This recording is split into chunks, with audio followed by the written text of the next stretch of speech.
Hello दोस्तों, स्वागत है आपका हमारे यूट्यूब चैनल पर। आज हम बात करेंगे कि हमें हार्ट में क्या क्या दिक्कत हो सकती है। नॉर्मली लोग यही जानते हैं कि नसों में ब्लॉकेज होना ही हार्ट की दिक्कत है, लेकिन ऐसा नहीं है। हमारे हार्ट में और भी कई सारी दिक्कतें होती हैं, तो आज इसके बारे में हम बात करेंगे। नंबर 1, कोरोनरी आर्टरी डिजीज यानी नसों में ब्लॉकेज होना। नंबर 2, वाल्वुलर डिजीज यानी हमारे हार्ट के अंदर जो 4 वाल्व होते हैं उनमें दिक्कत आना, वॉल का सिकुड़ जाना या वॉल का लीकेज हो जाना। नंबर 3, जो हमारे हार्ट का इलेक्ट्रॉनिक सिस्टम होता है उसमें गड़बड़ हो जाना, यानी हमारी हार्ट रेट इनरेगुलर रहना या बहुत ज़्यादा रहने लग जाना, या हार्ट रेट का बहुत कम हो जाना, जिसे सीएचबी यानी कंप्लीट हार्ट ब्लॉक बोलते हैं। नंबर 4, हार्ट के अंदर होल होना।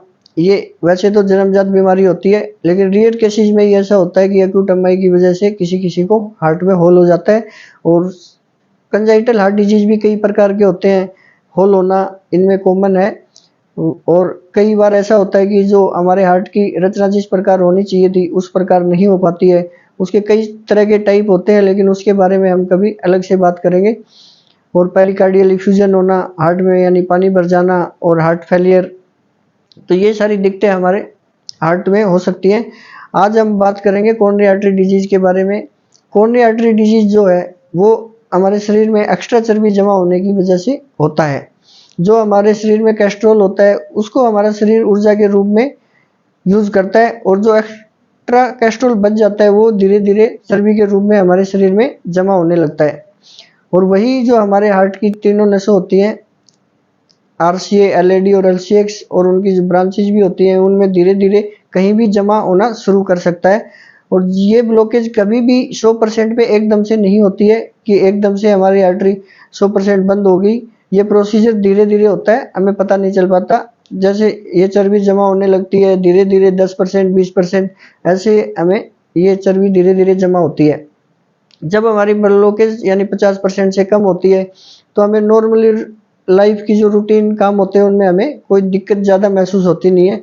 लेकिन अगर आप कभी बहुत ही ज़्यादा हार्ड वर्क करोगे, यानी बहुत तेज रनिंग कर रहे हो या जिम कर रहे हो आप, जैसे बहुत ज़्यादा वर्कलोड ले रहे हो आप, तो ऐसे में आपको चेस्ट पेन की समस्या हो सकती है। और जब ये ब्लॉकेज थोड़ा और बढ़ जाती है, यानी 60% है, 70% है, तो ऐसे में आप सीढ़ियाँ चढ़ते हो, यानी कम वर्कलोड पर भी आपको दिक्कत आनी शुरू हो जाती है। ऐसे में आपको हॉस्पिटल जाके अपना चेकअप करवाना चाहिए, ईसीजी करवाना चाहिए, इको करवाना चाहिए। मोस्टली ऐसे केसेस में जब तक आपको एमआई नहीं हुआ है, चांसेस होते हैं कि आपके इको नॉर्मली आता है। तो इसका मतलब ये नहीं है कि इको नॉर्मल है तो आपको ब्लॉकेज नहीं हो सकती। इको में आपकी पंपिंग कम तभी आती है जब आपको ऑलरेडी हार्ट अटैक आ चुका है। अगर उससे पहले अगर आपकी तीनों नसों में भी ब्लॉकेज है और आपको अगर एमआई नहीं हुआ है तो आपकी पंपिंग नॉर्मली मिलती है। तो आप इस पर न जाएं कि हमारी इको नॉर्मल है तो हमें आगे और टेस्ट नहीं करवाने चाहिए।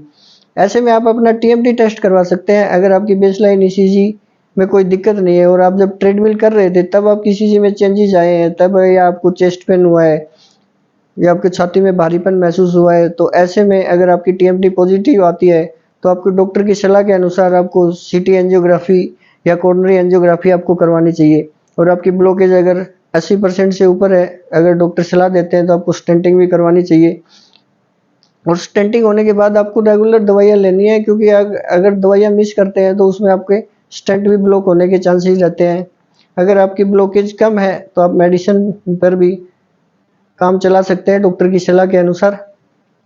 अगर आप मेडिसिन पे हैं तो आपकी मेडिसिन बीच में बंद हो जाए एक आध दिन तो वो चल जाता है, लेकिन स्टेंटिंग के बाद अगर आपकी मेडिसिन आप बीच में मिस करते हो बार बार तो आपके स्टेंट ब्लॉक होने के चांसेस हो जाते हैं।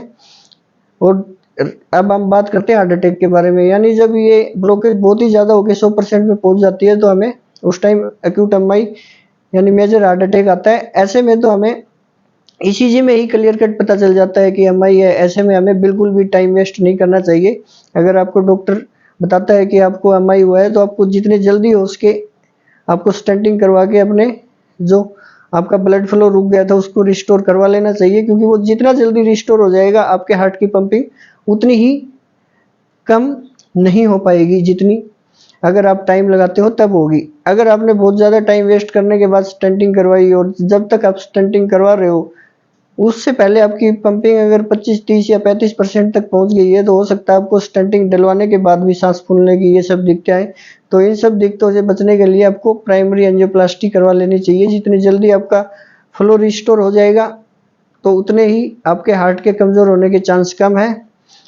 अगर ये वीडियो आपको हमारी अच्छी लगी तो इसे ज़्यादा से ज़्यादा लोगों के पास शेयर करें, वीडियो को लाइक करें और कमेंट करें। Thank you.